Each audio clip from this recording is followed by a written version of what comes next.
Gyanvapi survey ಬಹಿರಂಗಕ್ಕೆ court ಅನುಮತಿ. Gyanvapi survey ಬಹಿರಂಗಪಡಿಸೋದಕ್ಕೆ ಕೋರ್ಟ್ನಿಂದ ಅನುಮತಿ. ಸಮೀಕ್ಷೆಯ ವರದಿಯನ್ನ ಬಹಿರಂಗಪಡಿಸಲು ಕೋರ್ಟ್ ಸಮ್ಮತಿಯನ್ನ ಕೊಟ್ಟಿದೆ ಅನ್ನೋ ಮಾಹಿತಿ. ಎಎಸ್ಐ ಸಮೀಕ್ಷಾ ವರದಿಯ ಪ್ರತಿ ಬಹಿರಂಗಕ್ಕೆ ಇದೀಗ ಕೋರ್ಟ್ನಿಂದ ಅನುಮತಿ ಸಿಕ್ಕಿದೆ. ಹಿಂದೂ ಮುಸ್ಲಿಂ ಎರಡೂ ಕಡೆಯೂ ಸಿಗಲಿದೆ ಎಎಸ್ಐ ವರದಿ. ಎರಡೂ ಕಡೆ ಅರ್ಜಿದಾರರ ಕೈ ಸೇರುತ್ತೆ ಎಎಸ್ಐ ವರದಿ ಪ್ರತಿ. ಭಾರತೀಯ ಪುರಾತತ್ವ ಇಲಾಖೆ ನಡೆಸಿದ್ದ ಸರ್ವೆ ವರದಿಯನ್ನ ಬಹಿರಂಗಪಡಿಸುವಂತೆ ಇದೀಗ ಕೋರ್ಟ್ ಅನುಮತಿಯನ್ನ ಕೊಟ್ಟಿದೆ. ವಾದ ಪ್ರತಿವಾದ ಮಾಡಿದವರ ಕೈ ಸೇರಲಿದೆ ಈ ವರದಿ. ಈ ಹಿಂದೆಯೂ ಕೂಡ ಈ ಒಂದು ವರದಿಯ ಬಹಿರಂಗಕ್ಕೆ ಸಂಬಂಧಪಟ್ಟಂತೆ ಸಾಕಷ್ಟು ಬೆಳವಣಿಗೆಗಳಾಗಿತ್ತು.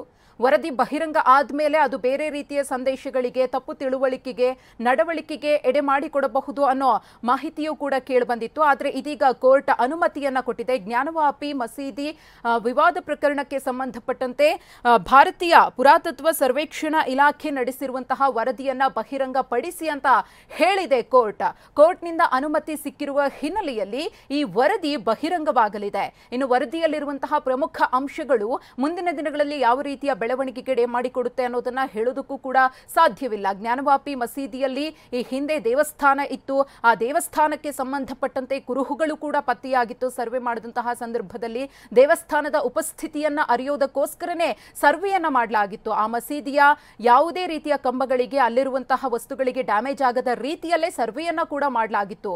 ಆದರೆ ಈ ಒಂದು ರಿಪೋರ್ಟ್ ಬಹಿರಂಗಕ್ಕೆ ಒಂದಷ್ಟು ಮನವಿಯನ್ನ ಹಾಕಿದ್ರು ಕೂಡ ಆ ಮನವಿಯನ್ನ ಪುರಸ್ಕರಿಸಬಾರದು. ಬಹಿರಂಗವಾಗಿ ಈ ರಿಪೋರ್ಟ್ ಬಂದಿದ್ದೆ ಆದ್ರೆ ಬೇರೆ ರೀತಿಯ ಬೆಳವಣಿಗೆಗಳಿಗೂ ಕಾರಣವಾಗಬಹುದು ಅನ್ನೋ ವಾದ ಕೂಡ ಕೇಳಿಬಂದಿದ್ದ ಹಿನ್ನೆಲೆಯಲ್ಲಿ ಈ ಹಿಂದೆ ಈ ಒಂದು ವರದಿ ಬಹಿರಂಗವಾಗಿರಲಿಲ್ಲ. ಆದ್ರೆ ಇದೀಗ ಬಹಿರಂಗಪಡಿಸೋದಕ್ಕೆ ಕೋರ್ಟ್ ಅನುಮತಿಯನ್ನ ಕೊಟ್ಟಿದೆ. ವಾದ ಪ್ರತಿವಾದ ಮಾಡಿದ ಇಬ್ಬರ ಕೈ ಸೇರುತ್ತೆ ಈ ಒಂದು ವರದಿಯ ಪ್ರತಿ. ಈ ಕುರಿತು ಮತ್ತಷ್ಟು ಮಾಹಿತಿಯನ್ನ ಕೊಡ್ತಾರೆ ನಮ್ಮ ಪ್ರತಿನಿಧಿ ಹರೀಶ್. ನೇರ ಸಂಪರ್ಕದಲ್ಲಿದ್ದಾರೆ.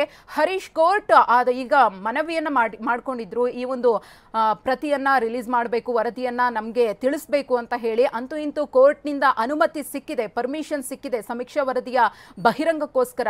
ಸಮೀಕ್ಷಾ ವರದಿ ಬಹಿರಂಗ ಆದ್ಮೇಲಿನ ಬೆಳವಣಿಗೆಗಳ ಬಗ್ಗೆ ನಾವು ಮಾತನಾಡೋದಾದ್ರೆ ಏನೆಲ್ಲ ನಿರೀಕ್ಷೆ ಮಾಡಬಹುದು ಅಂತ? ಮಧುಶ್ರೀ, ಈಗ ಎಎಸ್ಐ ನೀಡಿದಂತಹ ವರದಿ ಏನಿದೆ ಅದನ್ನ ಈ ಹಿಂದೆ ಕೋರ್ಟ್ಗೆ ಬಹಿರಂಗ ಮಾಡಬೇಕು. ವರದಿಯನ್ನ ಜ್ಞಾನವಾಪಿ ಮಸೀದಿಯಲ್ಲಿ ಏನೇನು ಸರ್ವೆ ಮಾಡಲಾಗಿದೆ ಪುರಾತತ್ವ ಇಲಾಖೆ ಅನ್ನುವಂಥದ್ದು ಬಹಿರಂಗ ಆಗಬೇಕು ಅನ್ನುವಂತಹ ನಿಟ್ಟಿನಲ್ಲಿ ಮಹಿಳೆಯರು ಅರ್ಜಿಯನ್ನು ಏನು ಸಲ್ಲಿಸಿದ್ರು ಅವರು ಮತ್ತೊಮ್ಮೆ ಅರ್ಜಿಯನ್ನು ಸಲ್ಲಿಸಿದ್ರು. ಇದು ಬಹಿರಂಗ ಆಗಬೇಕು, ಸಾರ್ವಜನಿಕಗೊಳ್ಬೇಕು. ಅದು ಏನು ಜ್ಞಾನವಾಪಿ ಮಸೀದಿಯನ್ನು ಸರ್ವೆ ಮಾಡಲಾಗಿದೆ ಅದರಲ್ಲಿ ಏನೇನು ಅಂಶಗಳು ಸಿಕ್ಕಿದೆ, ಅಲ್ಲಿ ಹಿಂದೂ ದೇವಾಲಯ ಇತ್ತು ಅನ್ನೋದಕ್ಕೆ ಕುರುಹುಗಳೇನಾದರೂ ಸಿಕ್ಕಿತ್ತು ಅಂತಂದ್ರೆ ಅದು ಜನತೆಗೆ ಗೊತ್ತಾಗಬೇಕು. ಮತ್ತೆ ನಾವು ಮುಂದೆ ಹೋರಾಟ ನಡೆಸಲಿಕ್ಕೆ ನಮಗೂ ಕೂಡ ಪ್ರತಿ ಬೇಕು ಅನ್ನುವಂಥ ನಿಟ್ಟಿನಲ್ಲಿ ಕೇಳಿದ್ರು. ಈಗ ವಾರಣಾಸಿಯ ಜಿಲ್ಲಾ ಕೋರ್ಟ್ ನ್ಯಾಯಮೂರ್ತಿಗಳಾದ ವಿಶ್ವೇಶ್ ಅವರು ಈಗ ಅದನ್ನ ಫಿರ್ಯಾದುದಾರರಿಗೆ ಅಂದ್ರೆ ಯಾರು ಅರ್ಜಿ ಸಲ್ಲಿಸಿದ್ರು ಅವರಿಗೆ ಆ ಪ್ರತಿಗಳನ್ನ ಕೊಡಬೇಕು ಅನ್ನುವಂಥ ನಿಟ್ಟಿನಲ್ಲಿ ಪುರಾತತ್ವ ಇಲಾಖೆಗೆ ಸೂಚನೆಯನ್ನು ಕೊಟ್ಟಿದೆ. ಹಾಗಾಗಿ ಪುರಾತತ್ವ ಇಲಾಖೆ ಇದುವರೆಗೆ ಏನೇನೆಲ್ಲ ಸರ್ವೆ ಮಾಡಿತ್ತು ಆ ಸರ್ವೆಯ ಅಂಶಗಳನ್ನ ಅರ್ಜಿದಾರರಿಗೆ ಕೊಡಬೇಕಾಗತ್ತೆ. ಅರ್ಜಿದಾರರು ಅದನ್ನ ಸ್ಟಡಿ ಮಾಡಿ ಅದನ್ನ ಮುಂದೆ ಕೋರ್ಟ್ನಲ್ಲಿ ವಾದ ಮಾಡಬೇಕಾಗತ್ತೆ. ಮುಖ್ಯವಾಗಿ ಈ ಒಂದು ವರದಿಯನ್ನ ಬಹಿರಂಗ ಪಡಿಸಲಿಕ್ಕೆ ಮಸೀದಿಯ ಸಮಿತಿ ಏನಿತ್ತು ಅದು ವಿರೋಧವನ್ನು ವ್ಯಕ್ತಪಡಿಸಿತ್ತು. ಯಾವುದೇ ಕಾರಣಕ್ಕೂ ಪುರಾತತ್ವ ಇಲಾಖೆ ಮಾಡಿದಂತಹ ವರದಿ ಏನಿದೆ ಅದು ಬಹಿರಂಗ ಆಗಬಾರದು ಅನ್ನುವಂಥ ನಿಟ್ಟಿನಲ್ಲಿ ವಾದವನ್ನ ಮಾಡಿತ್ತು. ಆದರೆ ಅವರ ವಾದಕ್ಕೆ ಮನ್ನಣೆ ಸಿಕ್ಕಿಲ್ಲ. ಕೋರ್ಟ್ ಇವತ್ತು ಯಾರು ಅರ್ಜಿಯನ್ನು ಸಲ್ಲಿಸಿದ್ರು ಅವರಿಗೆ ವರದಿಯನ್ನ ಕೊಡಬೇಕು, ವರದಿಯ ಪ್ರತಿಯನ್ನ ಕೊಡಬೇಕು ಅನ್ನುವಂಥ ನಿಟ್ಟಿನಲ್ಲಿ ಸೂಚನೆ ಕೊಟ್ಟಿದೆ. ಓಕೆ, ಧನ್ಯವಾದ ಹರೀಶ್ ತಮ್ಮೆಲ್ಲ ಮಾಹಿತಿಗಾಗಿ.